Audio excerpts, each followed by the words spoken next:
చిన్న ఇడ్లీ విషయంలోనే నా తాళితో నాకు ఊరేసాడు అమ్మ బాబు. నడి రోడ్డు మీద. ఆయన ఎవరో వచ్చి ఆయన ఊరేస్తుంటే అమ్మాయిని చంపేస్తావేరా వదిలే అని ఆయన అంటున్నా కానీ ఆయన వదలేదు. వదిలిపోతే నేను నా చేతులతోనే తీసి ఇట్లా ఆయనకి తాళి వదిలేశాను. ఆ రోజు ఆయన నైటు ఆయన కొట్టిన దెబ్బలో నేను జీవితంలో ఎప్పుడూ కూడా మా తల్లిదండ్రులు కూడా నన్ను కొట్టుండ్రు. సో నా తాళితో నాకే ఊరేసి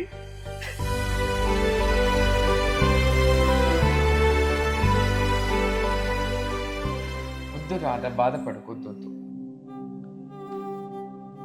రాధా, నేను ఎప్పుడు అనుకోలేదమ్మా నాకు ఇలాంటి స్థితి ఒకటి వస్తుందని. ఎందుకంటే నేను చాలా గడిచిన 18 నెలల్లో నేను ఎంత నరకం అనుభవించాను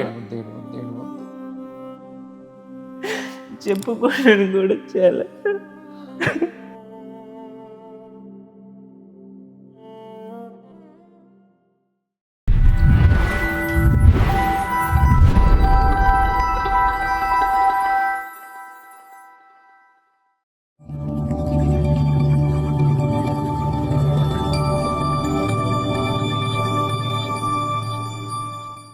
ఎంత దారుణంగా జుట్టు పట్టుకొని వచ్చి బయటకు వచ్చి కొట్టడము, విపరీతంగా చేయడం. ఇక్కడ దెబ్బలు చూడండి, ఇక్కడ దెబ్బలు కనిపిస్తాయి.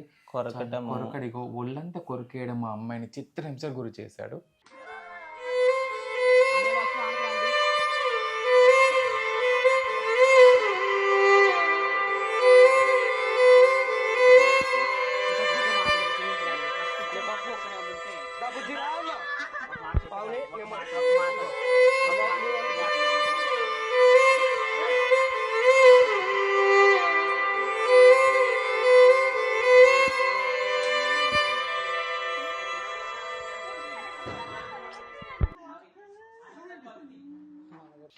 సో ఇవన్నీ చూసినప్పుడు నిజంగా సోషల్ మీడియా నాకు ఇవన్నీ చూసినప్పుడు నిజంగా ఏ ట్రాన్స్ కూడా నమ్మి మోసపోతాము అంటే ఇదేనేమో. అంటే ఫస్ట్ 2 నెలలు సంతోషంగా చూసుకున్నప్పుడు తనే ప్రపంచం అనుకున్నది.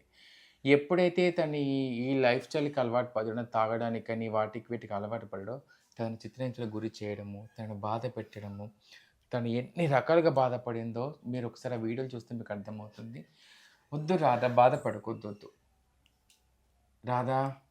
నేను ఎప్పుడు అనుకోలేదమ్మా నాకు ఇలాంటి స్థితి ఒకటి వస్తుందని. ఎందుకంటే నేను చాలా గడిచిన 18 నెలల్లో నేను ఎంత నరకం అనుభవించాను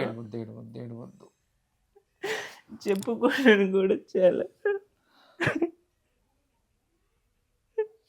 నన్ను రోడ్డు మీద ఏడ్చుకెళ్ళి కొట్టినా నేను కొన్ని దాచుకున్నానమ్మా. కొన్ని దాచుకొని చేసుకున్నాను కదా, ఎవరికి చెప్పుకున్నా బాగోదని చెప్పి దాన్ని నా మనసులోనే పెట్టుకున్నాను. కానీ ఎప్పుడైతే తను వాళ్ళ అమ్మ మాటలు వినేసి వచ్చి నన్ను కొడుతున్నాడు ప్రతిసారి బాధ అనిపించేది. ఒక్కసారి జరగలేదమ్మా నా 18 నెలల్లో నన్ను లేదంటే ఒక 20-30 సార్లు కొట్టాడు. అయినా కానీ నేను ఎప్పుడు బయటకు రాలేదు. ఎవరితో అమ్మ వాళ్ళతో కూడా చెప్పుకోలేదు. ఎందుకంటే నా గురించి వాళ్ళకి అందరు నా మీద డిపెండ్ అయి ఉంటారు. నాకేమన్నా అయ్యిందంటే వాళ్ళు తట్టుకోలేరని నేను వాళ్ళకి కూడా చెప్పుకోకుండా ఒక్కదాన్ని నరకం అనుభవిస్తున్నాను.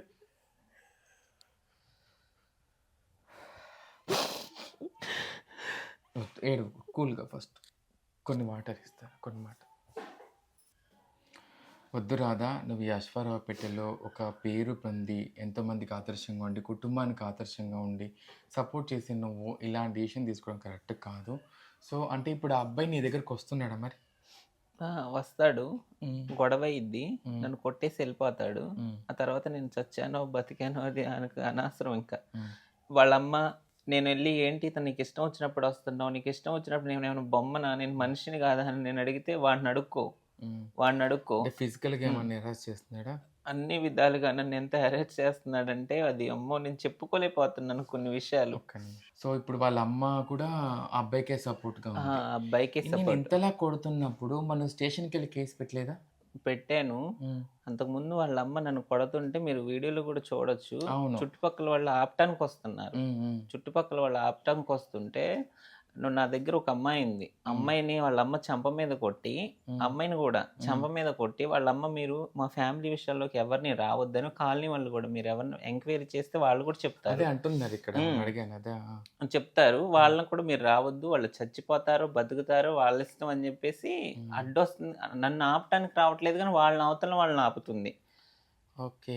అంటే ఇప్పుడు నువ్వు ఈ విషయం పట్ల చుట్టుపక్కన వాళ్ళు బెదిరిస్తున్నారు. నీకెవరు హ్మ్. సపోర్ట్ చేయొద్దు అని చెప్పేసి చెయ్యొద్దని అనేది. చెప్పి నిన్ను బెదిరించడం. అంతలా కొడుతుంటే ఆమె ఒక ఆడ మనిషే గదా! ఆమె ఒక తల్లే గదా! ఆమె గూడా ఒక తల్లి మనసే గదా! మరెందుకు నిన్ను కొడుతుంటే ఆపట్లేదా ఆమె?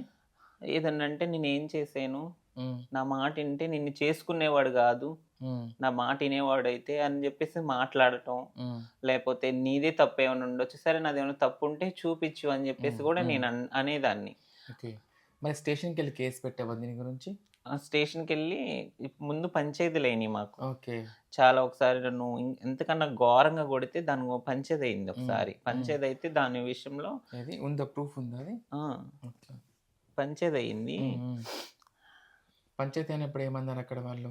ఇంక నాకు వీడియోలనేవి మొత్తం దొరకలే. ఇవైనా చుట్టుపక్కలోళ్ళు తీసి ఓకే. పెట్టారు నాకు. ఓహోహో! ఆ! అంటే హ్మ్. మొత్తం లేవు నా దగ్గర. ఇవి ఓకే. ఓకే. చుట్టుపక్కలోళ్ళు ఆ వీడియోలు తీసి హ్మ్.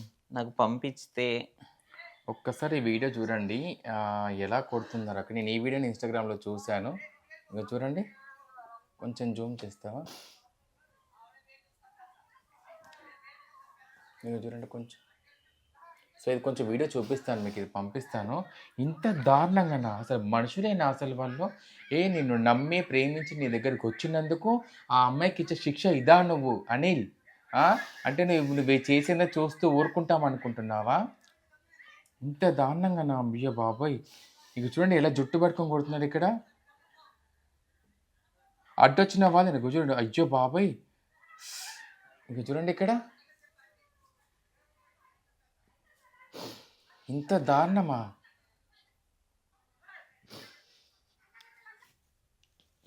ఆల్రెడీ పెద్ద మనిషి దగ్గరికెళ్లి మాట్లాడావా అయితే? మాట్లాడాను. హ్మ్. అప్పుడు నాకు వద్దు తను అని చెప్పేసి అన్నాను. హ్మ్. అన్న తర్వాత ఇంట్లో వస్తువులు అన్నీ టీవీ అన్నీ పగలగొట్టేసారు చాలా మట్టిగా. అయ్యయ్యో! ఆ! వస్తువులయి పగలగొట్టేస్తే దాని గురించి మాట్లాడతాం అన్నారు. సరేలే నాకు కూడా వద్దు. హ్మ్. ఎలాగైనా తను మంచిగా ఉండట్లేదు. నేను హ్మ్. ఉండలేను తనతో అని జెప్పేసి అక్కడ మేము విడిపోదామని మాట్లాడుకున్నాం. హ్మ్.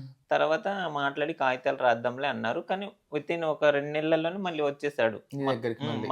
మా అమ్మకి, మా అన్నయ్యకి ఫోను జేసి, హ్మ్. "బావ నేను ఇంకెప్పుడు అలా చేయను. మంచిగా ఉంటాను. నేనేదో తాగిన మైకంలో తనని కొట్టాను, తిట్టాను" అని జెప్పేసి వాళ్ళతో చెప్పారు. హ్మ్. అని బతిమలాడాడు వాళ్ళని. హ్మ్. హ్మ్. వాళ్ళు గూడా అన్నారు, "ఒకసారి చూడమ్మా. హ్మ్.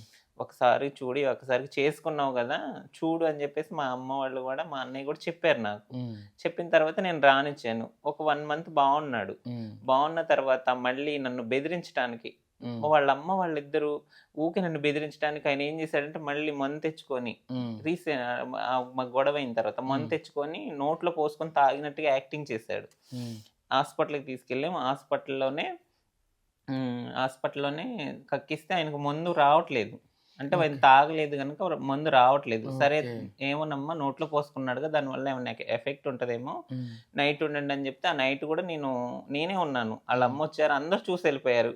కానీ నాకు అప్పుడు హ్మ్. ఫుల్ ఫీవర్‌లా ఉండి, నాకు టైఫాయిడ్, మలేరియా. నేను ఫీవర్‌లో ఉండి గూడా తన కోసం నేనక్కడున్నాను. హ్మ్. అక్కడున్నాను. ఈ లోపల వాళ్ళ అన్నయ్యని వేరే ఊరు నుంచి ఆళ్ళ అన్నయ్య వచ్చారు. ఆయనన్నారు, నువ్వెంత చికా చేసినా, ఏం చేసినా ఆ అమ్మాయి ఇప్పుడు నీకిక్కడుందని చెప్పేసి ఆయన కొంచెం క్లాస్ హ్మ్. కోపం అడిగారు. చేసి హ్మ్. ఎళ్ళిపోయారు. కోపం చేసి ఎళ్ళిపోయారు. తెల్లారొచ్చాం. హ్మ్. తెల్లారొచ్చిన తర్వాత నేనన్నాను, హ్మ్. నాకొద్దు. నేనుండలేను తనతో. మా అమ్మ వాళ్ళున్నారు. అయితే వాళ్ళ పెద్దమ్మ వాళ్ళు, హ్మ్. వాళ్ళ అమ్మ, వాళ్ళ తాతయ్య వాళ్ళందరూ మా ఇంటికొచ్చారు. ఇక్కడికే వచ్చారు. హ్మ్. వచ్చిన తర్వాత కూడా నేనన్నా, హ్మ్. నాదేమైనా తప్పుంటే చూపించమనండి. హ్మ్. తప్పుంటే దానికి అసలెందుకిలా చేయటానికి కారణం ఏంటి? హ్మ్. ఏం జరుగుతుంది? హ్మ్. నేనొక ట్రాన్స్‌జెండర్ అని తెలుసు. అన్నీ తెలిసి చేసుకున్నాడు. హ్మ్. ఇంక దేనికాడ తప్పు జరుగుతుందో అది చెప్పేయండి. హ్మ్. చెప్పేసి నన్నొదిలేసి ఎళ్ళమనండి. మీతో తీసుకెళ్ళిపోండి అని నేను చెప్పాను. హ్మ్. నాకొద్దు అని నేను చెప్పాను. వినలేదప్పుడెవరు. హుహు. మళ్ళొచ్చి వద్దని వదిలేసావు గదా ఆ! నువ్వు. వదిలేసి ఎళ్ళలేదు ఆ రోజు. నేను హ్మ్. మంచిగుంటానమ్మా వాళ్ళ పెద్దమ్మ వాళ్ళతో గాని, వాళ్ళందరితో చెప్తే మా ఆవిడదే తప్పమ్మా అని చెప్పేసి వాళ్ళందరూ ఎళ్ళిపోయారు వచ్చిన హ్మ్. వాళ్ళు. హ్మ్. అనంటే ఎవరిది తప్పైనా నువ్వు ఇక నుంచైనా మంచిగుండు అని చెప్పాను. వితిన్ వాళ్ళెళ్ళిన 1 వీక్‌లోనే హ్మ్. 1, మళ్ళీ కొట్టడం. 1 వీక్‌లోనే హ్మ్. హ్మ్. నా తాళితో నన్ను హ్మ్. ఇది చిన్న ఇడ్లీ విషయంలోనే నా తాళితో నాకు ఊరేసాడు. అమ్మ నడి బాబోయ్! రోడ్డు మీద. హ్మ్. ఆయనెవరో వచ్చి ఆయన ఊరేస్తుంటే, "అమ్మాయిని చంపేస్తావేరా వదిలేయ్" అని ఆయన అంటున్నా గాని ఆయన వదలలేదు. హ్మ్. వదలకపోతే నేను నా చేతులతోనే తీసి హ్మ్. ఇట్లా ఆయనకి తాళి వదిలేసాను. హ్మ్. వదిలేసాను. నైట్ 9 అయ్యింది. ఎవరు తిరగట్లేదు. హైవే కదా అది. ఎవరు అవునవును. తిరగట్లేదు. లారీలు తప్ప ఏమీ లేదు. హ్మ్. ఆ రోజు ఆయన్ని కొట్టిన దెబ్బలో నేను జీవితంలో ఎప్పుడూ గూడా మా తల్లిదండ్రులు గూడా నన్ను కొట్టుండరు. నా తాళితో నాకే ఊరేసి ఆయన కట్టిన 3 ముళ్ళతోనే అదే తాళితో నాకు ఊరేస్తే నాకు చాలా బాధ అనిపించిందమ్మా. నొంటి నిండా ఘాట్లేసుకొని చాలా అనుభవించాను నేను. చచ్చిపోతానేమో అనుకున్నాను. అదే రోజు మళ్ళీ ఆయన నాటకం ఆడి నేనేదో చేసినట్టుగా హాస్పిటల్‌కి తీసుకెళ్ళిండు. హాస్పిటల్‌కి తీసుకెళ్తే ఆళ్ళ అమ్మ అంటది, "నువ్వు మా మాట ఇనాలి. అత్తగారి మాట ఇనాలంటే" అదే నేనేం వినాలి? ఏం వినాలో అది చెప్పండి నేనింటాను. నేనేమినాలి? ఆయన గురించి నేను ఇట్లా బయటికెళ్ళటం కూడా మనం గృహప్రవేశాలు అయి కూడా నేను మానేశాను. ఓకే. పిల్లలుంటే వాళ్ళు మీరెళ్ళండి అని చెబుతున్నారు. ఫస్ట్ కూల్‌గా అంత ఏడవకూడదు. రాధా ఇప్పుడు ఒక మాట చెప్తున్నాను. ఎన్ని బాధలు అనుభవిస్తున్నావు. అలాంటి రాక్షసుడు నీకు అవసరం అంటావా? ఫస్ట్‌గా ఆయన్ని నేను రాక్షసుడు అనుకోలేదమ్మా. నన్ను అర్థం చేసే వ్యక్తి అనుకున్నాను నేను. ఇన్ని ఇబ్బందులు పెడుతున్నావు. ఇలాంటి అబ్బాయి నీకు అవసరమా మరి? మరి తర్వాత సరే ఇంత కొట్టడం చేసావు. స్టేషన్‌కెళ్ళి కేస్ పెట్టావా మరి? 2 సార్లు పిటిషన్ ఇచ్చానమ్మా నేను. ఆ! అయితే నన్ను పిలుస్తానంటున్నారు గానీ ఎప్పుడు పిలిసింది లేదు. ఏమని కేస్ పెట్టావు? ఇట్లా నాకు హెరాస్మెంట్ జరుగుతుంది. నన్ను కొడుతున్నారు ఇష్టం హ్మ్. వచ్చినట్టుగా. నేను అది వాళ్ళ అమ్మకి చెప్తేనేమో ఆమె నాకు తెలీదు అని అంటుంది. కానీ ఆయన తీసుకెళ్ళి ఇంట్లో పోలీస్ వాళ్ళు పెట్టుకుంటుంది. ఇంతవరకి హ్మ్. యాక్షన్ తీసుకోవట్లే. ఆహా! అది పెట్టి రిసిప్ట్స్ ఉన్నాయా ఏమన్నా? ఉన్నాయమ్మా. ఒకసారి చూపించవి. అంటే పోలీస్ వాళ్ళకి అసలు ఏమనుకుంటున్నారు? ఒక చట్టం ఇప్పుడు ఎవ్వరికైనా సరే రైట్స్ ఉన్నాయి. తప్పు జరిగినప్పుడు వెళ్లి పోలీస్ స్టేషన్‌లో కంప్లెయింట్ ఇచ్చినప్పుడు దాని పట్ల ఏం జరిగిందనేది వాళ్ళు చూసుకోవాలి గదా! పోలీస్ డిపార్ట్‌మెంట్ వాళ్ళు. మరి ఇది ఏం 4 చేస్తున్నారు? తారీఖు 4 నెల 2015లో ఇచ్చిన కంప్లెయింట్ ఇది. హ్మ్. దీనికి రెస్పాన్స్ లేదు. ఓకే. ఆహ్, రీసెంట్‌గా ఏమన్నా ఇచ్చావా మళ్ళీ? రీసెంట్‌గా ఇచ్చానమ్మా. రీసెంట్‌గా ఏది? ఇవన్నీ మీకు స్క్రీన్ మీద ఏస్తాను చూడండి మీరు. ఎందుకంటే ఫోన్‌లో మనకు క్లారిటీ కనిపించదు కాబట్టి.